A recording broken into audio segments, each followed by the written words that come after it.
Okay, so as we did for Elvisha and Abhisha, we are going to be doing for Abhiya now, है ना? तो अभिया का ये देख लेते हैं कि अभिषेक के करंट फीलिंग्स जिसमें उनके इंटेंशंस भी आ सकते हैं, वो क्या है जिया को लेकर, और जनरली वो क्या फील करते हैं उनके लिए। तो देखते हैं उनके कोई ट्रू फीलिंग्स यहाँ पे रिफ्लेक्ट होते हैं। तो वो करंट फीलिंग्स में देख लेते हैं अभी क्या है जिया को लेकर। ओके, तो हम जो देख रहे थे कि एनर्जी इधर उधर इन्वेस्ट की जा रही है मनीषा के केस में, जब हमने देखा था अभिषेक का, तो वो जिया की तरफ इन्वेस्ट हो रही है क्या? क्योंकि पहला कार्ड वही आया है। अब आई डोंट नो, आगे देखते हैं क्या है।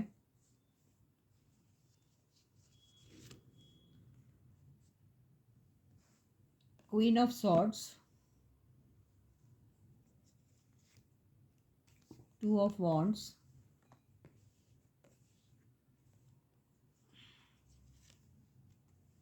Okay, eight of swords, four of swords, nine of cups and ten of wands. तो अभिषेक के करंट फीलिंग्स अभी ये दिख रहे हैं। तो अभी actually what he is thinking about Jiya is, currently जो सोच रहे हैं वो एक्चुअली उनकी किसी ना किसी तरफ से उनकी हेल्प करने के बारे में सोच रहे हैं। एंड मुझे ऐसा लगता है कि जिया का जो डिमांड है वो इस किस्म का है कि उनकी तरफ ही सारा उनका टाइम, उनका अटेंशन उनकी तरफ होना चाहिए। ओके, और वो बिल्कुल पसंद नहीं करेगी कि ये सारी एनर्जीज़ वो किसी और के साथ शेयर होने दे। ओके, तो ये उन्हें पसंद नहीं आएगा।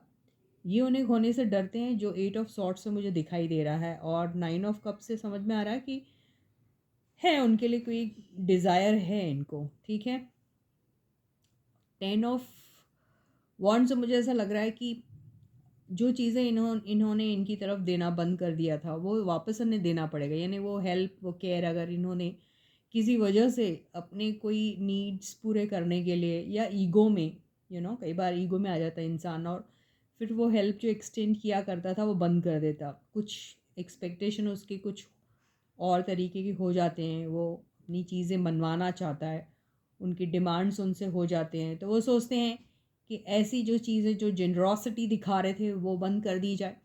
तो वापस से उनके वो ड्रीम्स और डिज़ायर्स, जो एक्सपेक्टेशन है उनको उस बंदी से, या वो वापस से उन्हें मिलना शुरू हो जाएंगे।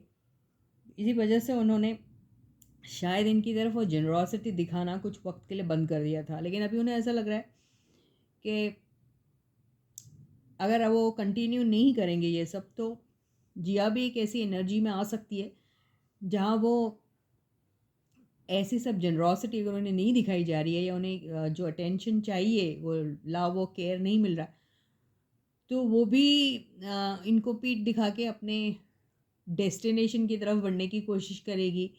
उनका डेस्टिनेशन कुछ और हो सकता है, उस वक्त चॉइसेस उनके पास भी आ सकते हैं, और शायद ऐसा उन्होंने कुछ किया भी होगा। तो मुझे ऐसा लग रहा है कि इनके दिमाग में बार बार यही बात आ रही है कि उनके पास कुछ हो ना हो, ईगो बहुत बड़ा है। इन्हें ऐसा लगता है कि शी इज़ ईगोइस्ट, और स्टबन ईगोइस्ट, ये स्टबन वाली एनर्जी है, और ईगोइस्ट वाली एनर्जी। तो उन्हें ऐसा लगता है ये बहुत स्टबन है, बहुत ईगोइस्ट है।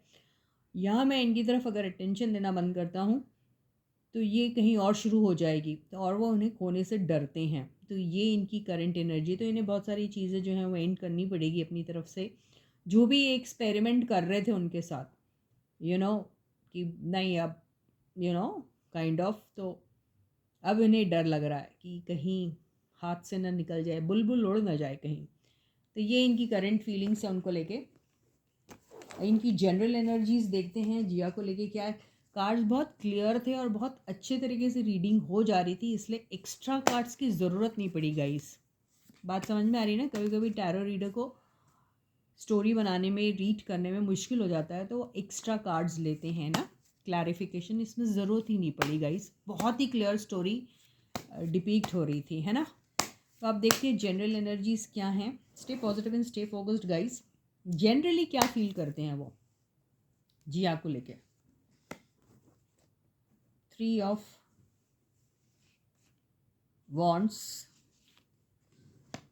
देखा, 9 ऑफ कप्स,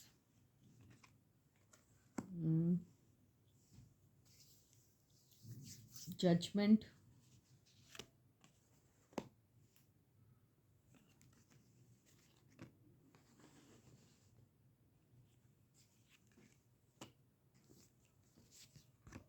अगर जनरली बात करें तो इन्हें लगता है कि जिया किसी भी सूरत में कोई भी डिफीट लेना पसंद नहीं करती है। हर आर्ग्यूमेंट में उनको अपना जीत पसंद है, मतलब वो हमेशा हर आर्ग्यूमेंट जीतना चाहती है, उन्हें ऐसा लगता है। और ईगोइस्ट है, उन्हें ये भी लगता है। हार उन्हें बिल्कुल मंजूर नहीं है, ये भी उन्हें लगता है। अपनी लाइफ में उन्होंने कभी कोई ऐसी चीज़ ज़रूर फेस की होगी जहाँ पे उन्हें फेलियर मिला है, जहाँ उनके ड्रीम्स और डिज़ायर्स शायद पूरे होते होते रह गए हैं, तो ये उन्हें ऐसा लग रहा है। और ये अपने लाइफ में अगर किसी ट्रॉमेटिक सिचुएशन से गुजरी होगी अगर सपोज़, तो ये बहुत एक्स्ट्रा केयरफुल रहती है वाइल चूजिंग पीपल, ये हो सकता है। और अगर नहीं रहती है तो ये हमेशा एक धोखे का शिकार हो जाती है, इसीलिए वो ऐसे डिफेंसिव मोड पे रहती है। और इस डिफेंसिव मोड में होने की वजह से अगर आदमी डिफेंसिव मोड में है तो क्या हारने के लिए अपने आप को डिफेंड करता है ना? क्या नहीं ना, जीतने के लिए ही करता है। जीते ना जीते that is different thing, but करता है वैसा। तो ये वैसा ही करती है। ऑप्शंस इनके पास होते हैं, ये चूज़ करने को इंसान रहना चाहिए नहीं रहना चाहिए उनके साथ। ये नहीं कह रही कि उनके पास मल्टीपल ऑप्शंस है और वो लोगों के साथ मिंगल आउट करती है, ऐसा नहीं दिखाई दे रहा। ओके, केयरफुल रहती है क्योंकि पास्ट के एक्सपीरियंसेस से उनको जो सबक मिला है, जो जजमेंट के कार्ड से मिल रहा है, जहाँ ड्रीम्स डिज़ायर्स पूरा करने के चक्कर में हर बार कई बार फेलियर मिलता है, कई बार धोखे मिलते हैं, कई बार चीटिंग हो जाती है, तो इसीलिए वो एक्स्ट्रा केयरफुल है, उन्हें ऐसा लगता है। फोकस्ड है, पैसे के बारे में सोचती है। कोई भी चीज़ अगर ये कमिटमेंट पे आई तो कमिटमेंट दे सकती है, ऐसे ही भरोसा किया जा सकता है, ऐसा नहीं है। अपने बड़े बड़े ड्रीम्स हैं इनके, बड़े बड़े डिज़ायर्स भी हो सकते हैं इनके अभी। और मैं ना ये वाले कार्ड को ज़रूर वो करूँगी। हाँ, तो इनके साथ अगर इनका कुछ गड़बड़ शड़बड़ हो गई होंगी तो इन्हें ऐसा लगता है कि इनका रीयूनियन हो सकता है, ये ऐसा सोचते हैं। भले ही स्लो रहे, भले ही उसको टाइम लगे, लेकिन इनको ऐसा लगता है कि इनके साथ रीयूनियन हो सकता है। अगर इनके काम के सिलसिले से अगर इनको पूछा जाए तो इन्हें ऐसा लगता है इनका स्लो रहेगा करियर, लेकिन बहुत लंबे वक्त तक जा सकते हैं, ऐसा ये सोचते हैं जिया को लेकर। So this I end my reading for you today. I'll catch you again. Until then, guys, please to take very good care of yourselves and bye bye.